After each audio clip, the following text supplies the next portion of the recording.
Seperti yang dilakukan oleh Kelurahan Gebang, Kecamatan Patrang ini salah satunya.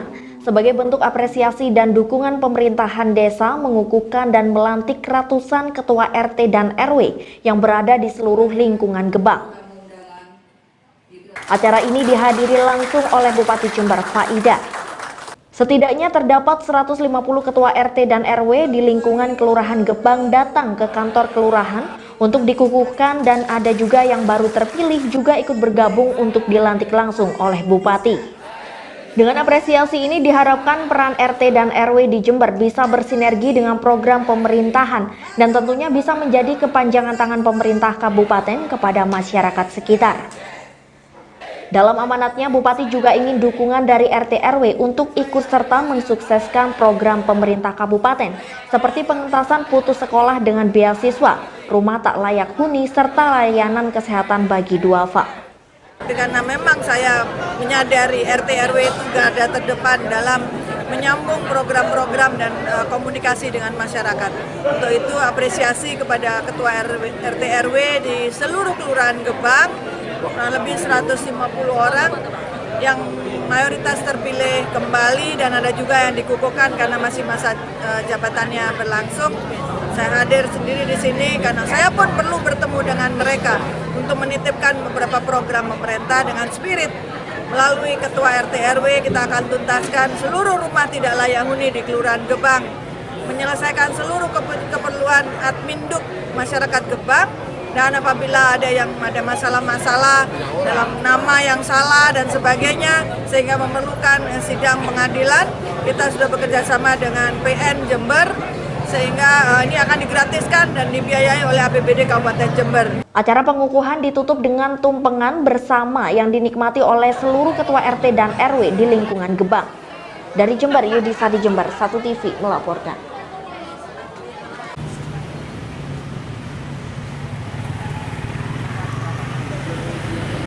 Verifikasi desain surat suara Pilkades ini digelar di Aula Sekretariat Dharma Wanita Persatuan Kabupaten Jember selama 3 hari, mulai tanggal 29 Juli hingga 31 Juli 2019, di mana seluruh bakal calon kepala desa akan melakukan verifikasi desain surat mulai dari foto, nama, dan nomor urut.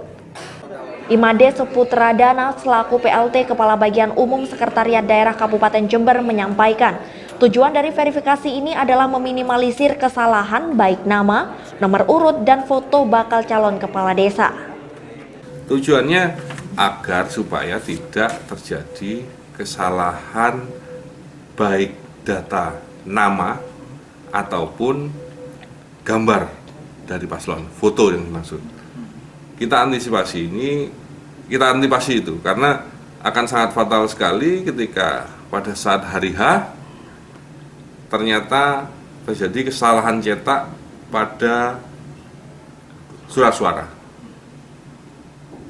Tidak akan bisa dilaksanakan pada hari itu dan bakal merepotkan semua pihak nantinya. Nah, untuk antisipasi. Sementara itu, menurut Juwana, salah satu bakal calon kepala desa, verifikasi ini merupakan tahapan yang harus dilaksanakan guna mengantisipasi kesalahan nama maupun foto bakal calon kepala desa. Tanggapan saya positif aja ya, karena memang ini harus kita lalui seperti itu, karena takutnya kalau nggak ada verifikasi gambar kita salah, nomor kita salah, nah seperti itu. Jadi ya alhamdulillah pada hari ini kita ada verifikasi untuk surat suara. Pilkades serentak di Kabupaten Jember akan dilaksanakan pada bulan September mendatang. Sebanyak 161 desa akan melaksanakan pesta demokrasi memilih kepala desa. Dari Pemkab Jember, Yudisa di Jember, 1 TV melaporkan.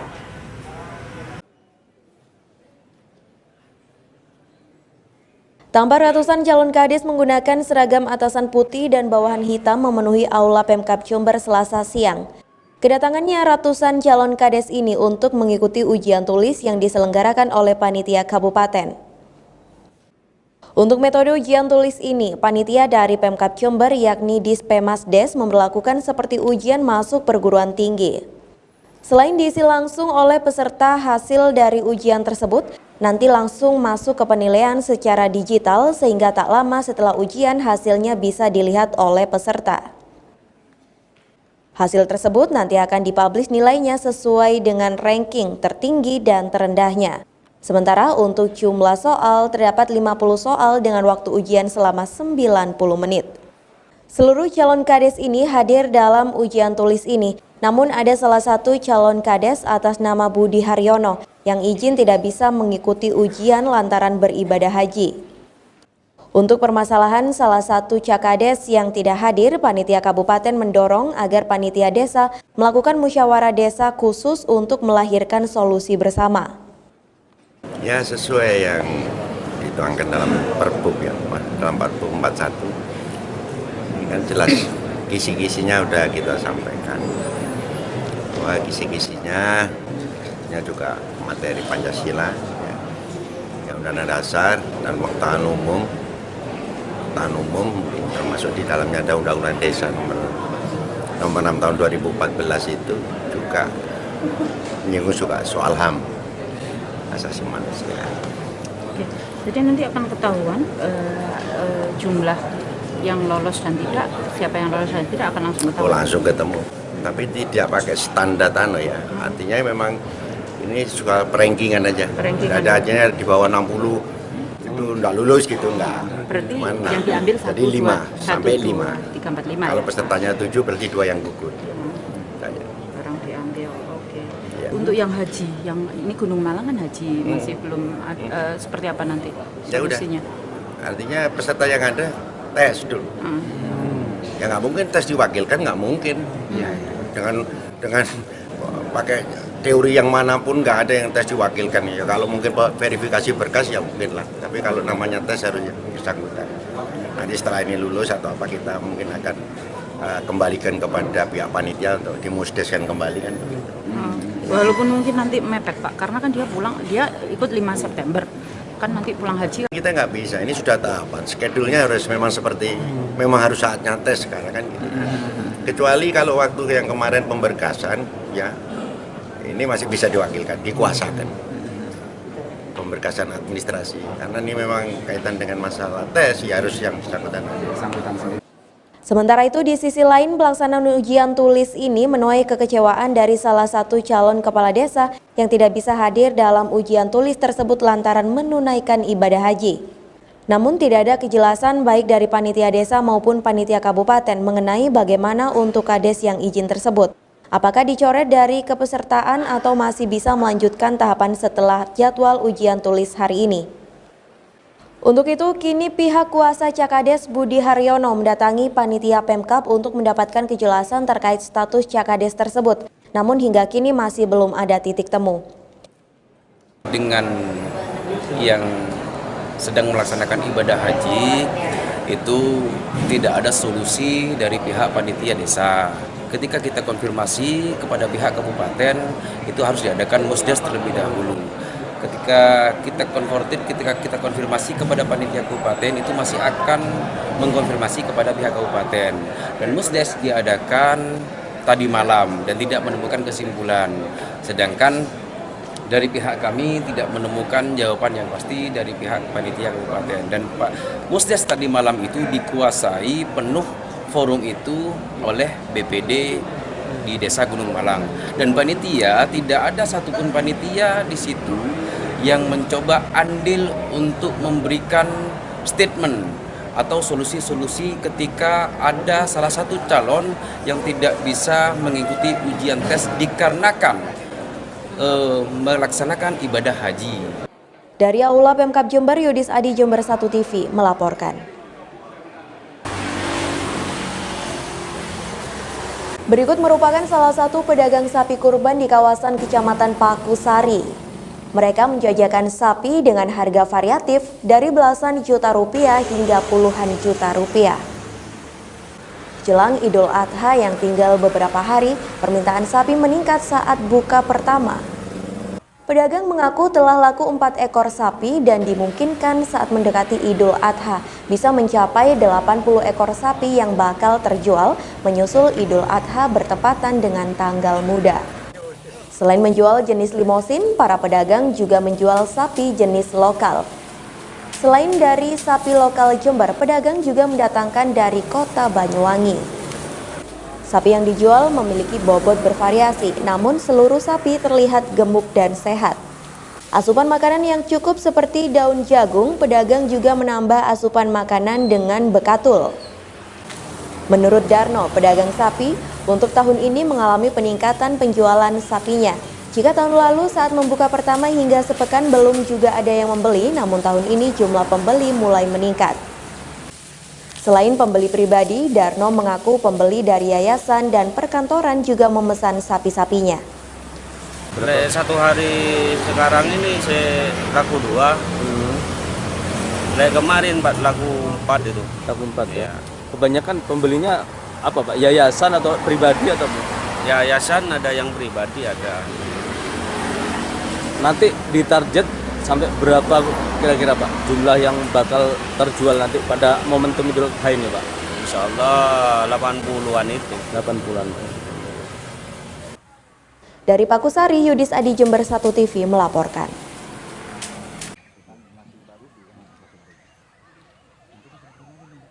Berikut merupakan apel keberangkatan 450 pasukan Yoni Freder 509 Kostrad di lapangan Mako 509 Sukorejo, Jember.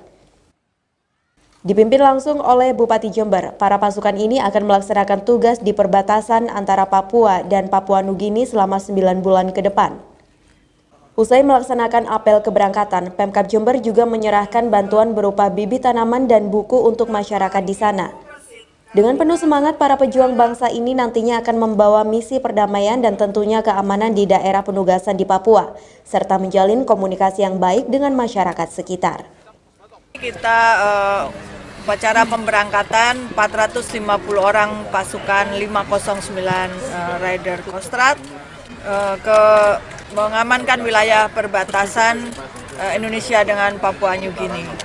Tentu ini satu tugas kehormatan negara, oleh karenanya kita memberikan penghormatan kepada pasukan yang akan bertugas selama 9 bulan di perbatasan, dan pemerintah Kabupaten Jember mensupport tugas mulia ini dan juga menitipkan bantuan buku-buku bacaan untuk anak-anak di Papua dan juga untuk bibit-bibit tanaman, sayur dan buah agar bisa berguna di masyarakat di sana. Kami doakan pasukan ini dapat menjalankan tugas dengan sebaik-baiknya, selamat, lancar, berangkat sampai pulang, dapat meraih prestasi gemilang. 9 bulan lamanya bertugas tentunya sangat berat bagi keluarga yang ditinggalkan. Para prajurit yang didampingi istri serta keluarga saat pelepasan ini terlihat sangat haru. Tak sedikit yang harus sedih atas keberangkatan suami serta keluarganya bertugas di Papua. Harapannya semoga keberangkatan ini sukses, di sananya lancar, nggak ada apa-apa. Tetap semangat Bu ya. Ya, untuk bangsa dan negara ya Bu ya. Dengan diiringi doa dan semangat keluarga, diharapkan para prajurit sukses selama penugasan dan kembali utuh pulang ke Jember. Dari Yoni Freder 509 Kostrad, Yudis Adi, Jember 1 TV melaporkan.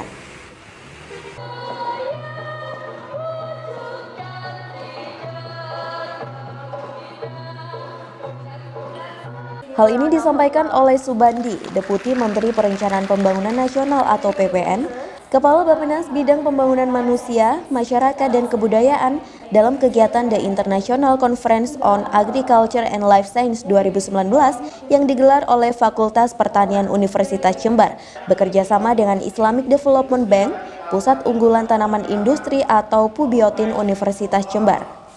Selain itu, ini juga bertujuan untuk membahas tentang kebutuhan pangan dunia di tahun 2050, maka produktivitas pertanian harus meningkat menjadi 70%.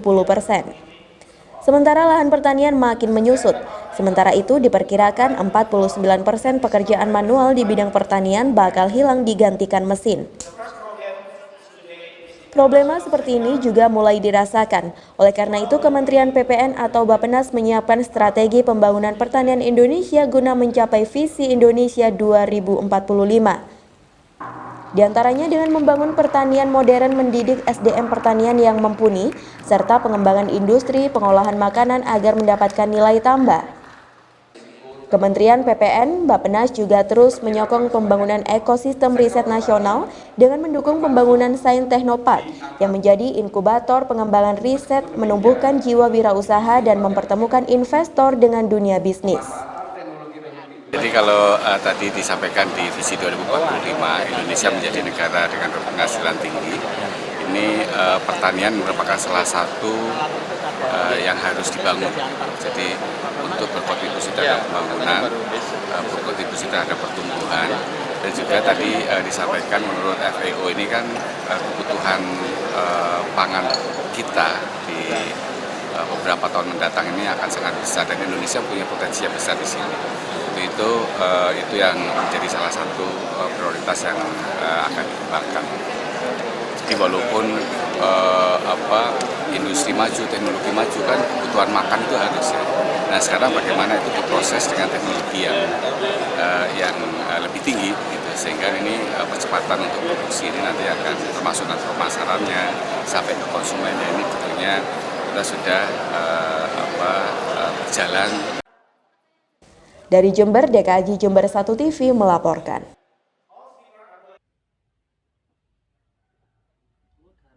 Kesenjangan sosial di Indonesia menjadi salah satu masalah yang semakin memprihatinkan. Sekitar 1% penduduk Indonesia menguasai sebagian besar kekayaan total penduduk secara nasional. Perbedaan pendapatan dan kekayaan masih menjadi jurang pemisah yang terjal antara penduduk kaya dan penduduk miskin. Ketidaktersediaan jumlah lapangan kerja yang baik juga menyebabkan angka pengangguran makin tinggi. Secara teori, berbagai variabel diyakini menjadi penyebab ketimpangan sosial tersebut, antara lain faktor tidak terkelolanya sumber daya alam secara baik, faktor kebijakan pemerintah yang belum efektif dan efisien, pengaruh globalisasi yang tidak dimanfaatkan masyarakat dengan kecepatan adaptasi, dan faktor demografis serta kondisi geografis yang sulit. Oleh sebab itu, terdapat 17 tujuan pembangunan berkelanjutan atau Sustainable Development Goals atau SDGs yang telah ditentukan oleh PBB dan ditandatangani oleh 189 negara sebagai agenda dunia pembangunan hingga tahun 2030 untuk kemaslahatan manusia dan planet bumi.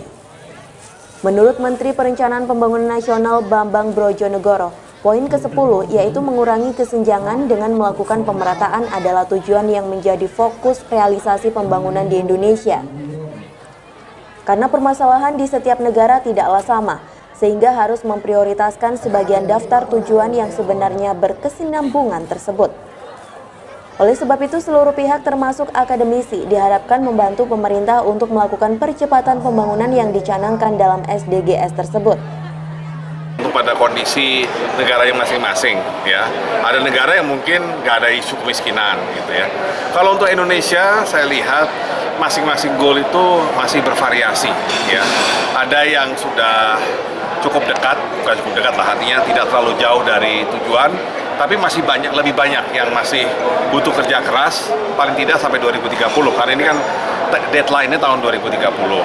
Nah, tapi dalam strategi nasional kami di SDGs, dari 17 goal itu, kita menganggap semua goal itu sama pentingnya, tetapi kita coba buat rangkaian antar goal, antar tujuan, sehingga tujuan akhirnya benar itu adalah goal nomor 10, yaitu mengurangi ketidakmerataan. Ya, karena kita melihat masalah ketidakmerataan pendapatan ini masih masalah yang sangat penting di Indonesia, sehingga ujungnya dari semua goal itu adalah larinya ke situ. Bagaimana mendorong agar kerjasama antar pihak tadi itu baik swasta, BUMN, pemerintah dan akademisi itu bersama-sama untuk menjadi bagian untuk mensukseskan pembangunan yang berkelanjutan. Sebenarnya itu. Implementasi SDG sendiri Pak ya, dan bekal yang disampaikan kepada mahasiswa nantinya gimana Pak? Ya, itu kami sudah usulkan ke Pak Rektor dan Pak Rektor sudah usul akan nanti masuk lewat kurikulum. Jadi di dalam kurikulum nanti ada kajian-kajian yang berkaitan dengan SDG. Saya sendiri sekarang kalau mengajar apakah S1, S2, atau S3 itu saya selalu memulai dengan pemahaman SDGs itu. Karena itu intinya adalah pembangunan berkelanjutan. Pembangunan yang tidak tutupan dengan lingkungan. Pembangunan yang harus mendahulukan pemerataan. Tadi kan diungkapkan Pak Menteri, nomor 10 itu paling penting. Dari Jember, Tim Liputan Jember 1 TV melaporkan. Dalam sebuah penemuan, Ketua Forum Pembaruan Kebangsaan atau FPK Jember, Kiai Misbahul Salam menilai pertemuan FPK harus lebih rutin dilakukan agar peran FPK bisa semakin kuat untuk mencegah radikalisme di Indonesia, khususnya di daerah Kabupaten Jember. Selain itu, FPK juga akan membuat kepengurusan di tingkat desa dan kecamatan agar lebih mudah untuk melakukan pengawasan di setiap lingkungan. Namun menurut pria yang akrab disapa Kiai Misbah ini, peran dan dukungan dari pemerintah daerah juga sangat penting, khususnya Bakes Bangpol Jember. Saya yakin tidak kesemuanya masyarakat di Jember itu punya wawasan yang inklusif. Mereka masih banyak yang sektarian, masih banyak yang eksklusif pemikiran-pemikirannya, masih ada yang sangat fanatisme, ortodok. Nah, kita berhadapan dengan masyarakat yang seperti ini, maka perlu pencerahan, nah sehingga perlu ada forum-forum diskusi. Dari Jember, DKJ Jember 1 TV melaporkan.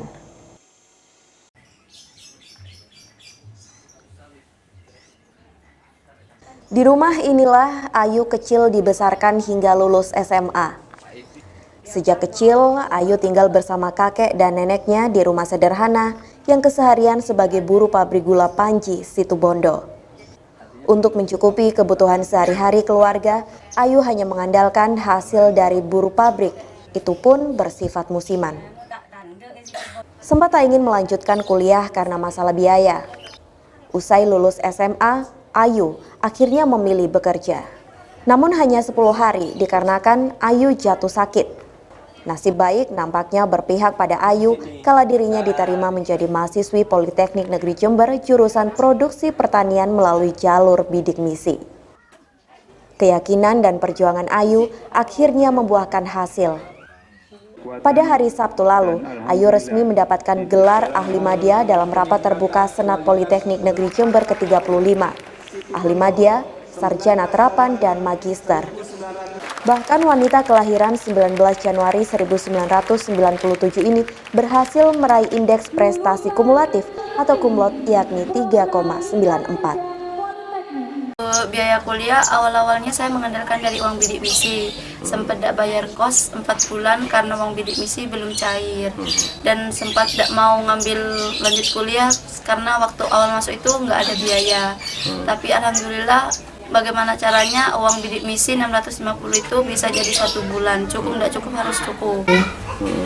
Bangga Mbak, masalah Mbak kan tiap malam perak mendoakan Linda supaya sempurna dunia sampai akhirat.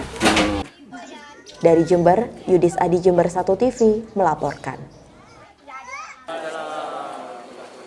Hari ini kita akan... Pusat Penelitian Kopi dan Kakao di Kabupaten Jember merupakan salah satu pusat penelitian terbaik se-Indonesia. Dalam proses pengembangan kopi dan kakao tahun ini, Pemkab Jember bekerja sama dengan Puslit Koka mulai dari hulu hingga hilir. Artinya mulai dari proses on-farm atau di lahan hingga proses off-farm atau pengolahan produk akan didampingi oleh para ahli kopi dan kakao. Sehingga para petani maupun masyarakat dapat menikmati hasil kopi dan kakao yang berbasis ekonomi kerakyatan.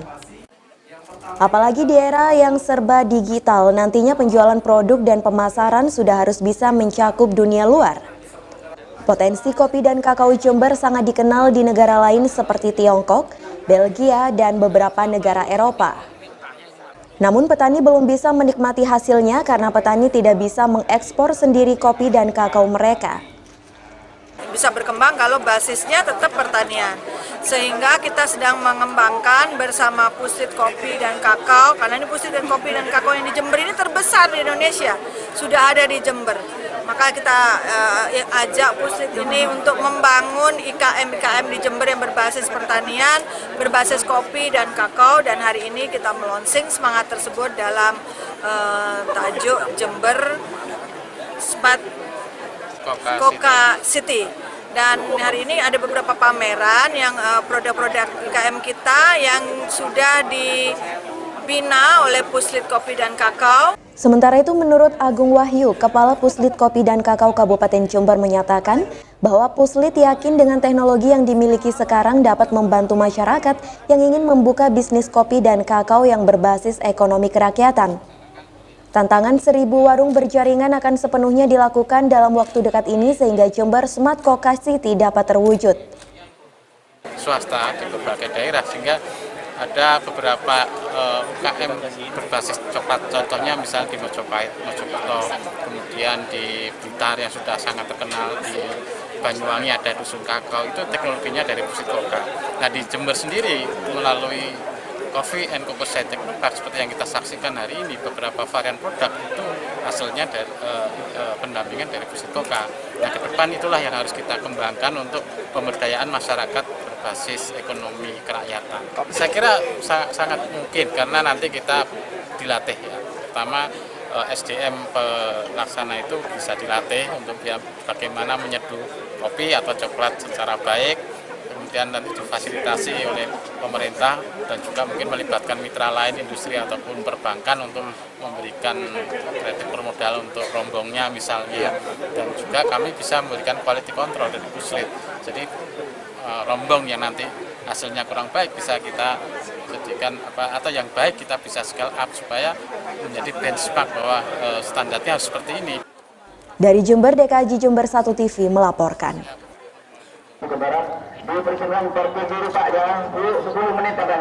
Teka-teki mayat yang ditemukan di Sungai Bondoyudo 3 pekan lalu terkuak. Wanita atas nama Sriwasi, warga desa Tanggul Wetan, Kecamatan Tanggul, Jember ini ternyata meninggal dunia karena dianiaya pacarnya sendiri. Polisi butuh 25 hari untuk menguak kasus tersebut setelah mengetahui dari sepeda motor yang dibawa korban ternyata ada bekas barang pacar yang dipakai pelaku. Pertengkaran hebat di pinggir Sungai Bondoyudo itu menyebabkan korban tenggelam usai dipukul bagian dadanya oleh pelaku dan mayatnya ditemukan sehari usai kejadian di kawasan dam Sungai Bondoyudo. Dalam rekonstruksi yang dilakukan dalam 12 adegan itu diketahui sebelum melakukan penganiayaan atas korban, pelaku meminta korban bertemu di pinggir Sungai Bondoyudo. Korban menuruti ajakan pelaku, ia menggunakan sepeda motor untuk menemui kekasihnya itu. Pelaku yang baru saja pulang dari negeri jiran itu kemudian akan kembali lagi ke Malaysia namun tidak memiliki uang. Diduga pelaku hendak pinjam uang kepada korban namun tidak diberi karena korban tidak memiliki uang. Hingga akhirnya korban dianiaya dengan dipukul menggunakan tangan kosong di beberapa bagian tubuhnya. Saat tenggelam di sungai, pelaku tidak menolong malah kabur dan meninggalkan sepeda motor korban di tepi sungai. Ratusan warga melihat dari dekat rekonstruksi tersebut. Dan ironisnya saat adegan terakhir usai, keluarga korban tidak terima dan memukul pelaku hingga kericuhan tak terhindarkan. Pelaku kemudian langsung diangkut mobil lain untuk diamankan ke Polsek Tanggul. Menurut AKP Harcito, Kapolsek Tanggul, atas ulahnya pelaku dijerat dengan pasal 338 KUHP tentang pembunuhan yang diancam dengan hukuman 15 tahun penjara. Terus asmara, di mana sebagai tersangka ini memang sebagai tenaga kerja Indonesia di Malaysia, menjalin hubungan kira-kira sudah 1 tahun, kemudian pulang dan sekiranya mau kembali lagi tapi ada permasalahan masalah uang sehingga terjadi cekcok, kemudian korban dan tersangka ini berjanjian di TKP yang pada akhirnya berujung dengan peristiwa ini. Dari Tanggul, Bambang Sugiarto, Jember 1 TV melaporkan. Seperti yang terlihat di stand jual hewan kurban milik Hasan yang menawarkan banyak jenis sapi dari limosin hingga jenis sapi lokal. Namun ada yang unik di stand tersebut yang juga menyediakan jasa pijat sapi yang dipercaya membuat hewan kurban menjadi lebih sehat, tidak stres dan daging juga akan lebih bagus. Di momen Idul Adha seperti saat ini, Hasan mengaku mendapat berkah yang melimpah karena jualannya laku dibeli oleh masyarakat. Bahkan tak hanya warga Jember saja, masyarakat Bondowoso juga ada yang melakukan pembelian. Ya Pak, kalau pakan alhamdulillah itu pakai Jagung, juga pakai rumput gajah, pakai rumput. Kalau dengan minum, ya kedelai, ampas kedelai. Itu semacam apa? Jamu biar sehat gitu atau? Iya. Selain dipijit apa juga Pak? Dimandikan atau gimana? Oh, dimandikan ya sama teman-teman saya itu ya kadang dimandikan biar bersih karena sapi ini kan tujuannya untuk sapi korban. Kenapa sapi itu kok dipijat? Tujuannya kan agar supaya tidak stres saja. Rileks gitu ya? Iya. Pengaruh ke kualitas daging Pak kira-kira? Ya insya Allah juga begitu. Kalau sapi stres kan ada pengaruhnya ke kualitas daging. Kalau nggak stres ya nggak bagus, itu bagus dagingnya. Sementara itu, salah satu calon pembeli Burawi mengaku puas dengan sapi yang dijual oleh Hasan ini terlihat sehat dan juga bersih. Sehingga saat Idul Adha, hewan ini betul-betul siap untuk dikorbankan. Selain itu, dari sisi harga, di stan milik Hasan ini cukup bersaing sesuai kualitas hewan yang baik. Lagi yang selain itu yang sehat, yang baik gitu ya. Ya cari lembu, sapi ya. Rencana untuk apa Pak? Untuk hewan kurban. Sudah dapat atau masih melihat-lihat milih-milih? Masih melihat ya. Tapi secara fisik gimana Pak kelihatannya? Sehat yang itu, yang tadi itu yang sana itu. Kebersihannya? Iya, lumayan. Setiap tahun memang beli ini Pak? Iya beli. Dari Jember, Yudis Adi, Jember 1 TV melaporkan.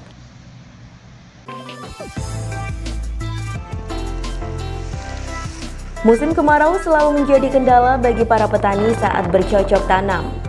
Kendala utama saat musim kemarau adalah sulitnya mencari air untuk memenuhi kebutuhan di sawah maupun di kebun. Tidak menutup kemungkinan jika memasuki musim kemarau, banyak petani yang mengalami gagal panen. Untuk mengantisipasi hal tersebut, petani tak perlu khawatir, di mana para petani dapat mencoba metode hidroponik.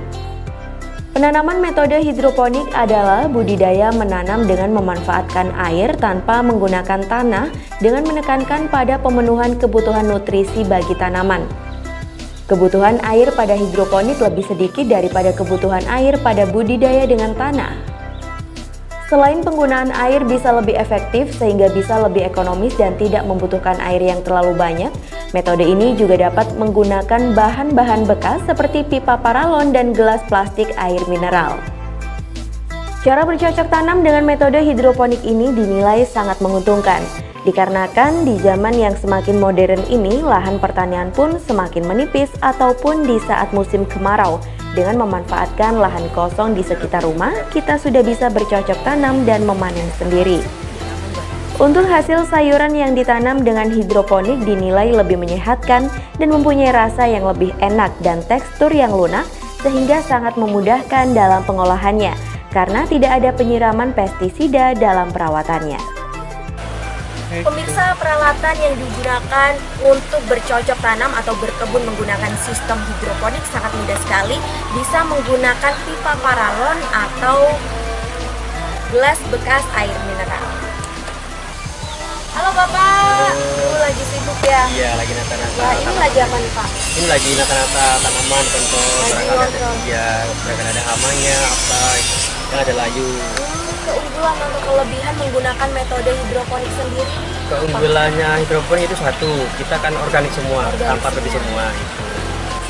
Keunggulannya ini lebih cepat, pertumbuhannya lebih cepat karena O2-nya lebih banyak daripada yang GSP itu. Nah, untuk kemarau panjang seperti saat ini Pak, keunggulannya apa? Menggunakan hidroponik. Kalau hidroponik itu termasuk keunggulan yang paling menguntungkan petani hidroponik. Kenapa? Kalau dia di sini kan hanya membutuhkan air sedikit. Nanti kalau kena hujan, hancur. Penyakit mudah masuk. Itu kalau musim hujan. Tapi kalau kemarau panjang ini keuntungan hidroponik. Tidak mudah terserang penyakit.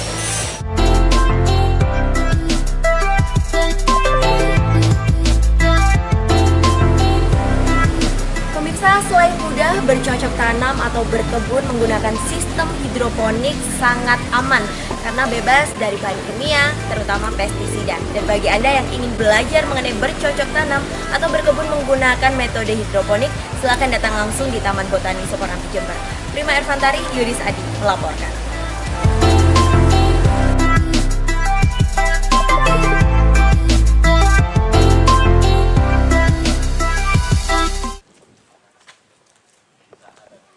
Pakan ternak khusus bagi ikan perairan memang merupakan kunci bagi peternak untuk mengetahui kebutuhan modal dan keuntungan yang didapat. Bagi sebagian peternak ikan, pakan ternak saat ini harganya semakin naik dan nilai jual ikan semakin menurun. Hal ini menyebabkan beberapa peternak ikan terpaksa gulung tikar. Dengan adanya pakan ternak mandiri milik Koperasi Usaha Bersama Timur Mandiri di Desa Kraton, Kecamatan Kencong, merupakan salah satu solusi bagi peternak ikan. Meski jatuh bangun selama 4 tahun, proses produksi pakan ternak mandiri ini semakin membaik. Protein pakan yang bisa sesuai dengan permintaan peternak dan kualitas ikan yang dihasilkan lebih cepat gemuk. Arif Sugiartani, penggagas pakan ternak mandiri menyatakan bahwa pakan ternak mandiri yang dihasilkan di atas rata-rata pakan pabrikan. Jika di pabrikan proteinnya hanya 31, di pakan ternak mandiri mencapai 35. Selain itu, harganya juga selisih jauh di bawah harga pakan pabrikan. Untuk masyarakat maupun peternak ikan, jika ingin membeli pakan ini harus bergabung dengan kelompok ternak, karena pendirian pakan ternak ini sifatnya pemberdayaan, dan para peternak baru dapat diberi pengetahuan tentang beternak ikan yang baik dan benar. Kita bersama-sama menciptakan pakan mandiri yang secara kualitas itu tidak kalah dengan pabrikan besar. Jadi, dan harganya kita di bawahnya jauh. Jadi saat ini kita dengan produksi pakan dengan kualitas protein 33 sampai 35 kita jual di harga 280 per ternak. Sementara di luar sana pakan-pakan dari pabrikan besar itu sudah di atas 300.000.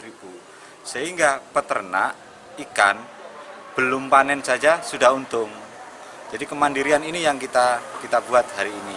Bagaimana teman-teman peternak itu tidak mengeluhkan persoalan turunnya harga ikan, kemudian mahalnya harga pakan.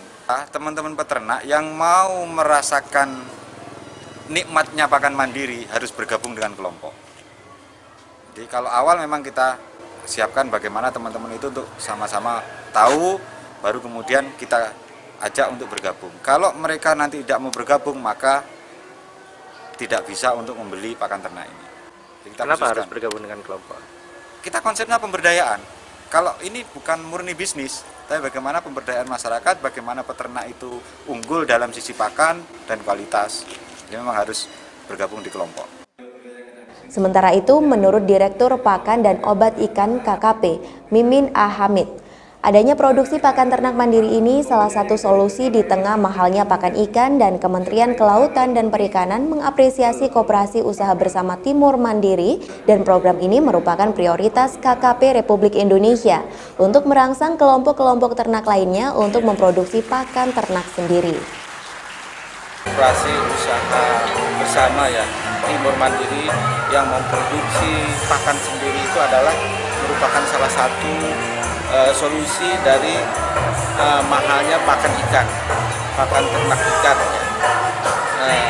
Kita ketahui bahwa biaya produksi untuk budidaya ikan itu 70%-nya dari pakan. Sehingga untuk bisa usaha ini berkesinambungan dan mendapatkan margin yang baik, lebih tinggi, itu memang solusinya diantara dengan memproduksi pakan secara mandiri. Memang ini juga merupakan gerakan prioritas dari Direktorat Jenderal Perikanan Budaya, Kementerian Kelautan Perikanan untuk mendorong, menginisiasi dan mendukung kelompok-kelompok pembudidaya ikan yang kita bentuk menjadi kelompok pakan mandiri untuk memproduksi pakan sendiri. Dari Kencong, Bambang Sugiarto, Jember 1 TV melaporkan.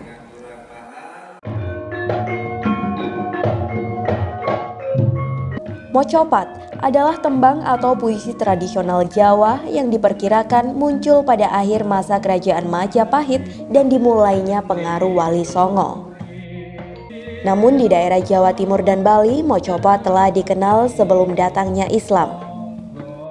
Menurut Serat Mardawa Lagu karangan pujangga besar budaya Jawa yang hidup di Kasunanan, Surakarta, Raden Ngabei Ronggowarsito, mocopat merupakan singkatan dari frasa moco pat lagu yang artinya ialah melagukan nada keempat. Konon, mocopat yang berupa tembang cilik diciptakan oleh Sunan Bonang dan dituturkan kepada semua wali, seperti Sunan Kalijaga, Sunan Derajat, serta Sunan Kudus. Biasanya dalam mocopat berisi tentang petua-petua hidup yang sangat mendalam dan filosofis. Kini, tembang mocopat nyaris tidak dikenal lagi oleh sebagian masyarakat, apalagi kaum muda. Namun di daerah Jember Selatan, khususnya Ambulu dan Wuluhan, mocopat masih bisa ditemukan. Setiap hari Jumat malam Sabtu, kegiatan mocopat dilakukan secara berpindah-pindah tempat oleh sejumlah warga yang tergabung dalam paguyuban mocopat Jawa Ngudiroso Santoso. Meski para pembaca mocopat ini sudah sepuh, namun mereka tetap semangat untuk melestarikan kearifan lokal.